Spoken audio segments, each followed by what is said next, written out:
Hello, everybody. Hello, hello, hello, hello. We are back. We are here. I know it's been a while. I've been going through a lot of things in my life, so I do apologize about that. We are continuing with the book of Genesis. Okay? So let's start with our reading. Okay? Now, again, I will let you know, I probably will not fully understand how to pronounce these Hebrew words of the Old Testament. Okay? So let's begin. Now, continuing, this is Genesis chapter 12, the calling of Abram, which is also known as Abraham, because God changed his name. And from your family, okay, from your family, we have over the words from your family. This is basically like from your lineage, of your country, that means your ethnic people, get out, Abram to Yahweh. Okay? So get out of your family, get out of your country, telling that to Abraham, to Yahweh, and he said, I will show you that a land to of your father and from the house. So basically, I will show you a land that I've designated for you. Now, let me clarify something. I'm reading this in the original, the format that it would be originally. This is not the format that is English format. So as you will see, the verbiage or the way the words are said are not the same as it would be if you said this statement in English. That's why we have English translations to basically take, and what English translations do is, first of all, they translate the words from the Hebrew or Greek, whatever the original was, to the language that we speak. Then they also, on top of that, they put it into grammatic form or proper context of how we say our words, how we say our sentences. Okay, so that's why you will see things like, I will show you that a land. That doesn't really sound correct grammatically. But when you know the English, you know what it's trying to say. I'm going to show you a land from your house, meaning from your specific generation, your name, your people. The house word here is this one, from your house. Umibit, if I'm saying that right. Your name, Semekah, okay, and make great. So I will show you land that I will give to you. I will make your name great, and I will bless you, great a nation. I will make you a great nation. Okay? And I will make you a blessing. The story of you, basically, a blessing. And you shall be in you shall be blessed. Okay? So basically, everything that comes from you will be blessed. I will curse and him who curses you. So I'm going to curse him who curses you. So basically, he who sets himself against you, I'm going to be against them, is the basic context of that. The word curse here is Aor. Aor, this word right here, you see it on the screen. Those who bless you, I will bless. So in other words, you're my people. I've chosen you. I'm going to make you a nation. I'm going to make you a house. Not an actual house, but a peoples, a family, an ethnic group from your country. I'm going to take you out of this area and put you in this area. So it's kind of like adopting a child into your family, where the adoption of the child transfers the child to the new family. The adoption now gives the child everything that would normally be to a child of that family. Okay, so that's the basic context. As far as I will curse you who curses him, I will bless you who blesses him. Okay, basically saying those who do good unto you, I'm going to do good unto them. So if someone comes along and wants to stab Abraham, right, evil's going to come upon that person. if someone lashes out at Abraham and speaks of their mouth to curse him, be like, you're evil, you're this, you're that, right? That's going to come back upon the person. So basically the same context as karma. Karma is, the way I would say karma is the world's version of what is known as you reap what you sow. So, in other words, biblical context of you reap what you sow. So what you put out, you get back. Worldly context or worldly version, karma.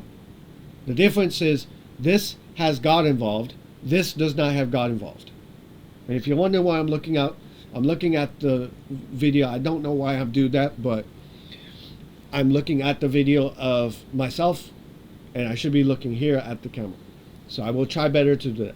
So if others set themselves against you, I'm going to set myself against them. And this is Yahweh talking. Okay?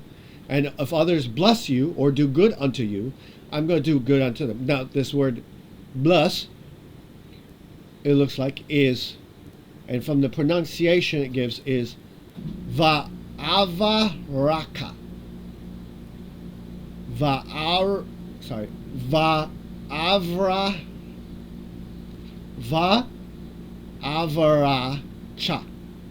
or ka.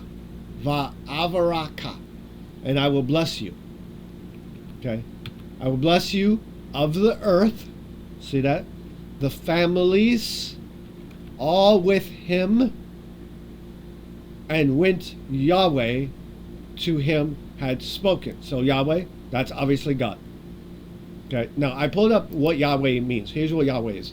Yahweh is the name of the God of the Israelites, representing the biblical pronunciation YHWH. Why? Because the Hebrew doesn't really have vowels. Okay, too much. Or at least not in the written form. The Hebrew name revealed to Moses in the book of Exodus. The name Yahweh, consisting of the sequence of consonants Yod, He, Wah, He. Yod, He, Wad, He. So if you're wondering what these YHWH stand for, here's what it is. The Y stands for Yod. The HEH stands for He, or if I'm saying it right, I don't know. The W, Wah, and He, again. Also known as the Tetragrammaton, the four-letter word for God. Okay? So I just looked up the Tetragrammaton. Here it is. The four-letter Hebrew language, known as the theonym, Yahweh or Yahweh. This is where we get the words Yahweh or Jehovah. Okay? The name of the God of the Bible. Yod, He, Vav, He. So they're trying to do like a pronunciation for you. Yod, He, Vav, He. If you ever notice, when you say those words, it's almost like you're breathing in and out. Yod, He, Vad, He. Yod, He, Vad, He. I literally have to breathe in and out every time. Now, this right here, that I'm going to highlight, if I can get it right, if I can highlight it. This right here, okay, that's highlighted in the blue that you see on the screen, that is how the written form of this name of the God of the Hebrews is written. So it's right there, okay? I'm going to try and pull up a picture of it. Okay, so you can't see the whole thing, so I will try to get out of here so you can at least see a version of it. Okay, so you see on the screen here, this right here, this is the name of God in the Hebrew form. It's how it's written. It's how it's written or drawn, okay? So the first part, this part is actually a He. I know it's backwards, but this is a He, the H. This is a H. This is the V. And this is the Y. Why? Because when you read Hebrew, the original Hebrew, you read it backwards. So normally when you read English, you read left to right. So you go this way, okay? In Hebrew, you actually read that way. You actually read from the right to the left. Okay, so that's why you see this first. So if this was actually written in English format, it would be this would be first over here, then you would have the H, then you would have this, then you would have the H. So it would actually look reverse of this. Okay, so if it was written again in English format, it would be that image that you see on the screen, this right here, but it would be reversed because the Y would come first. So it'd be YH. So if we're in English, if you were to how do I say this the right way? If you were looking at this in English, but it's still being in Hebrew, it would be reversed if you're reading it in English context from left to right. So it would be this symbol, then this symbol, then this symbol, then this symbol. But because Hebrew is right to left, not left to right, this is actually correct in their Hebrew format. Okay? Anyway, that's the name that you see right here, Yahweh. Okay? And I will bless of the earth the families all with him. So all the families that are with Abraham, that are connected to Abraham, I will bless those people. Okay? I will do great good for them. And went Yahweh to him. Okay? This does not mean Yahweh went to him. It means he went to Yahweh. Right? And had spoken as Abram, okay? So departed from Haran, meaning Abraham departed from Haran, okay? When he departed years and 7 years, 5 old. Okay, now that's going to sound a little bit weird, but from the context, Abraham departed from Haran, okay? And when he had departed, 75 years had passed. 70 years 5 old. So 70 years 5 old would be 75, basically. Okay? And Abram was Lot and of his brother son Lot and his wife Sarah. So we know Abraham and Sarah, we know from the Bible context, Abraham was married to Sarah, and they had a son named Lot. Okay, this would be Lot from Sodom and Gomorrah. Okay, and took in Haran, the place where they were, Beharan, or let's see, Vekaran. They had acquired, so the area that they had been given, whom the people, and they had gathered that their possessions all of Canaan. So Haran is probably the city, Canaan is probably the larger region. To the land. So they came of Canaan to the land. So they went to Canaan to go, and they departed of Morai, the terebinth tree, so a type of tree, as far as of Shechem, the place to the land Abram, okay, and passed through Abram to Yahweh, and appeared in the land at that time. Okay, now basically what they're doing is they're going, okay, from this area to this area to this area to this area is yours. Okay, and passed from Abram to Yahweh. You notice the words here, Avram. So the B almost always sounds like a V. So it's Avram. And Yahweh, here Yahweh, sounds like Yahweh. And appeared in the land at that time. And the Canaanite, that would be a person from the land of Canaan, was there. Doesn't say what his name was. And he built this land. Okay.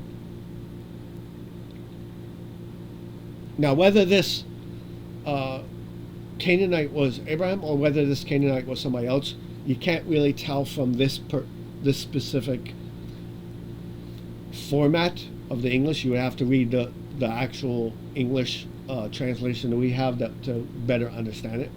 And he built this land. I will give to your descendants, your people that come after you, and said, so he's going to give the what to them? the land. That will be your property, your inheritance. And said, east to the mountain from there. And he moved to him, and he appeared to Yahweh, an altar. So he made an altar. He built an altar to Yahweh. And Ai on the west, Bethel with his tent. And he pitched Bethel on the name Besim, and called to Yahweh. So he pitched it. He basically put up a tent, and he was probably near the west side of Bethel or somewhere around there. And he called to Yahweh. So he built an altar to Yahweh there, and he built on the east toward the Negev. And still going on Abram, so journeyed of Yahweh. So Abraham's having a journey with Yahweh. Now, let's be honest. Reading it like that sounds very weird. The way that is written, but they are doing it the right way. They're basically what they're doing is, here's what they're doing. Whoever created this Bible Hub Interlinear Bible that I'm using, okay, and you don't see the actual, but it's BibleHub.com Interlinear, okay. Whoever created it, what they did is they went, that person knows Hebrew, or they use a translator of sorts, and what they did is they read the Hebrew Bible right to left, okay, and each word of Hebrew they put in the form. So they go, okay, here's a word, let me put it here, okay, here's the next word, let me put it here, here's the next word, let me put it here, here's the next word, let me put it here. So they moved in connection the different words. So in Hebrew they were reading it this way, but then when they inputted it, they inputted it in English format, which is why it sounds a little weird when you're reading it in the English bottom. Okay. Anyway, basically he put up an altar, he pitched a tent, he was given a land by God, a specific land. The specific land was a designated section of the world, and he went on a journey with God, right? And God led him. Now there's precedence for that. God's supposed to lead you. God is the bridegroom. You are the bride. You're not meant to tell God, okay, God, you're to take me over here. Okay, God, you're to take me over there. Okay, God, this is where I need to go. Okay, God, this is where I need to go. You need to take me. No. God said, no. I take you where I designate, not where you designate. Please understand the difference. In your life, there will be designations or places or things that you will want to do. But you have to try to figure out if these designations are designations chosen by God. More importantly than that, if you can learn to do it, wait on God. In other words, any and every choice that you have. Okay, so let's say I want to move. Let's hypothetically say I'd want to move to Africa or Philippines or wherever, right? I would then take my choice, say, okay, God, here's what I feel. I want to move to this country. Please inform me and show me if this is your will. And then you wait for him to reveal to you in many different aspects, whether it's things closing, doors opening, doors closing, regardless what it is. He's going to give you specific ways of knowing, hey, this is not something I want you to do. This is not a place I want you to go. Okay. Usually, from what I've understood, if he doesn't want you to go to a place, he's going to make it extremely difficult for that process to happen. If he does want you to go to that place, he's going to make it extremely easy for that to happen. If that makes sense, okay? Anyway, there to dwell to Egypt. So, this is telling you where he's going. He's going to Egypt. Abraham and went down in the land, so wherever the land was.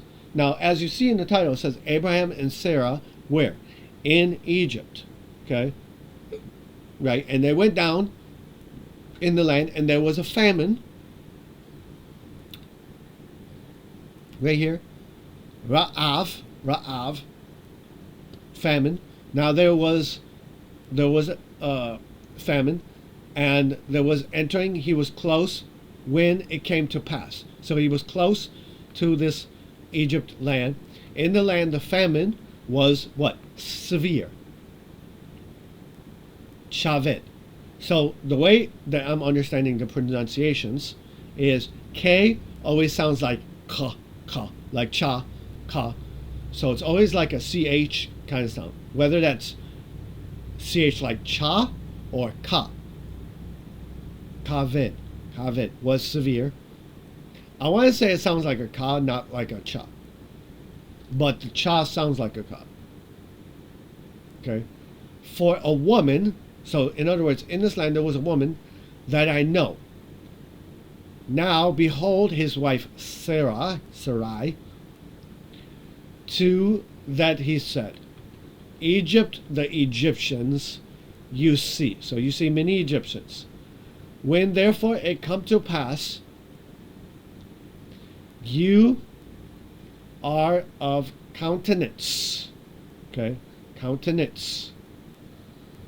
Now this is not necessarily a word that we necessarily know. Okay? So let's look in the Google of what the word countenance means. A countenance, as you see on the screen, is a person's face or facial expressions. So in this specific word countenance, it's saying that the face or the facial expressions were beautiful. They will let live, but you, me, and they will kill. Okay, so in other words, certain people can go into Egypt, they will let you live. And other people will go into Egypt, they will want to kill you. Okay?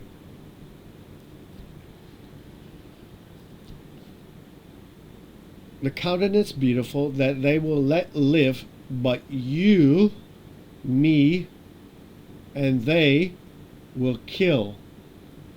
This is his wife, that they say that may live for the sake of me. So from the sounds of that, it sounds like that his wife was being saved or kept safe on the account of him. For your sake with me, it may be well that you are my sister. So in other words, I don't really agree with this. I honestly don't. Okay? So the idea is, now that I know what this is saying, I can remember the story from reading it in the Old Testament, is that Abraham, I think it's Abraham says to Sarai, hey, so they don't want to kill you? Tell them you're my sister. Okay? Please say. See right there. Sister, please say. That saw into Egypt Abraham, when came, so it was because of you, my soul, the princess, her, and saw she was beautiful. So they saw Sarah and thought she was very beautiful. That the woman. Okay? Now the reason I don't agree with saying that, even if it's for the sake of let me save your life, is that's what's known as deceiving. By Abraham saying to Sarah, hey, tell them you're my sister, when she's not really the sister, that's being deceitful. So you see, even the people in the Bible that God chooses, they're still human. They still have evil. They still have deceitful things, okay, that they do. They still have sinful actions that they take. We see this with David. David killed a guy just because he wanted the woman he was with. Okay? Now, this might be a twofold thing. This might be Abraham going, first of all, I want to save your life. I don't want them to kill you or to kill me. But at the same time, it might be, I don't want them to be. So a way that I'm looking at it right now is it may also be that Abraham is thinking about the well-being of the Egyptians. I don't want the Egyptians to desire to sin, desire to kill one of us in order to have the other one. And this would probably be, I don't want them to try and kill me in order to have you. So he's actually, in a way, kind of protecting them from the desire to want to murder Abraham in order to have Sarah. Okay, the Egyptians into the house, the woman, and was taken to Pharaoh. So Sarah was taken to Pharaoh, and to her, and commended of Pharaoh sheep. So put in charge of sheep, and he had for her sake, he treated well. So Abraham and Sarah were treated well, and Abraham as well, of Pharaoh, and the camels, and the female donkeys, and the maidservants, and the men servants, and the male donkeys, and oxen of because his house. So in other words, Pharaoh took pleasure to not want any sort of evil upon anybody associated with Sarah, as far as I know. Now, granted, I haven't read the Old Testament in a while, so this is the understanding as I'm reading it on here. Okay, so I will let you know that. Okay, because of your house, and with great plagues, Pharaoh, Yahweh, but plagued is what is, and said Abraham Pharaoh, and called of Abraham wife Sarah. So you see how it kind of sounds a little weird, but from the reading, everything that's in Abraham and Sarah's household was protected and cared about by Pharaoh, right? And there were plagues and suffering and famine in the land.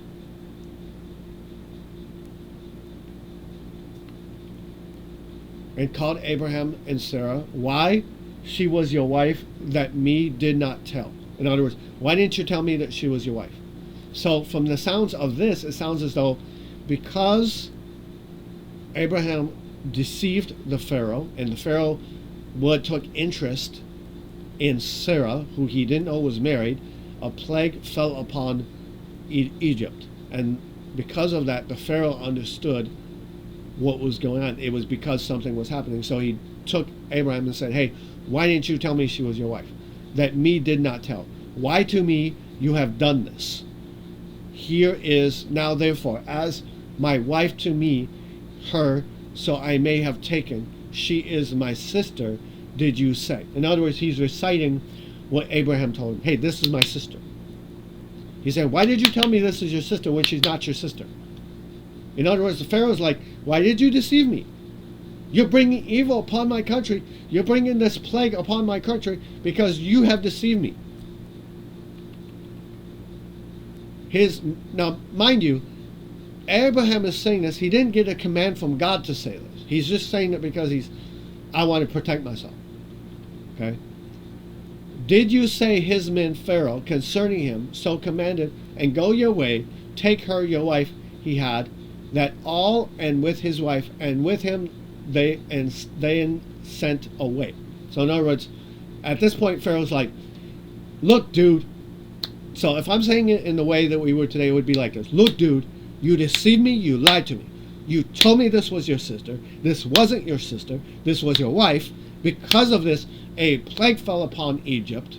I'm in charge of Egypt, so now all the people are looking at me as what's going on here. So please take you, your wife, all that's with you, and go on your way.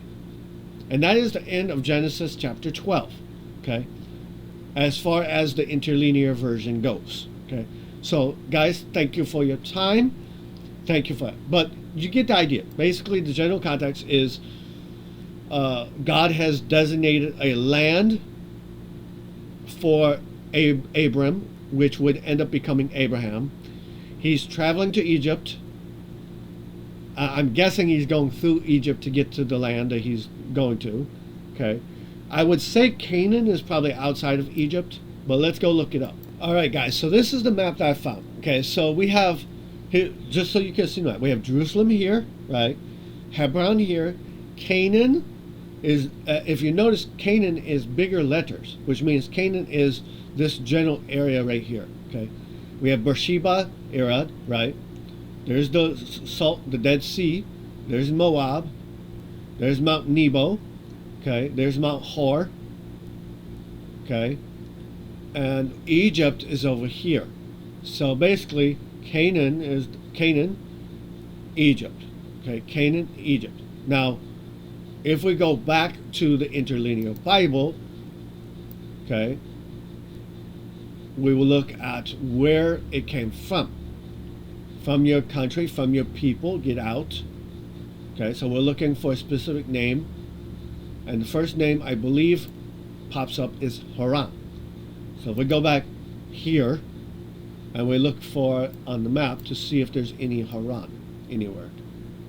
Okay, there's Mount Sinai. Okay, there's Mount Sinai, but I'm not seeing any Haran. So I will try to look for a Haran map. Okay, guys, so I found the map that we're looking for. Okay, so here we go, right? So here's Beersheba, right? If we remember from the previous map, Canaan is in this red area. Okay, see red? All this red is Canaan, the land of Canaan. All of this red right here is the land of Canaan. Okay? All right? Right here. This, the brown, as you see by the map, right, is Egypt. This is where Abraham and Sarah went to, right? Right? And Haran was where they are, right?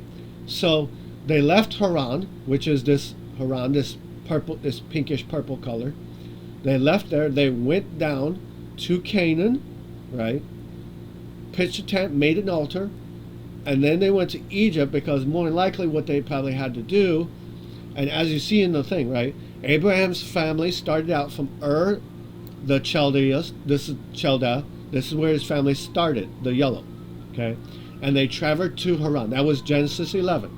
Okay, so just a little backtrack. Abraham's family started in the yellow section on this map. They went up to the purple section in Haran, right? God called Abraham, and God actually told Abraham to travel to Canaan, which is the red area. So God's saying, you are starting in the yellow, you're traveling up to the purple, right? That's where you travel to. Now you're going down to Canaan, right? Abraham builds an altar to God in Shechem and in Bethel, two different cities, right? In Genesis 12. During a famine, a starvation, Abraham traveled to Egypt, probably to find food, right? He returned to Egypt and settled in the southern part of Canaan, so down here near Beersheba. Because he had his nephew Lot, so Lot is the nephew of Abraham, not a child of Abraham, right? As you see, because he had his nephew Lot and his flocks and herds, so Abraham gave Lot the choice of the land. Hey, Lot, choose your land. Lot chose the fertile valley of the Jordan.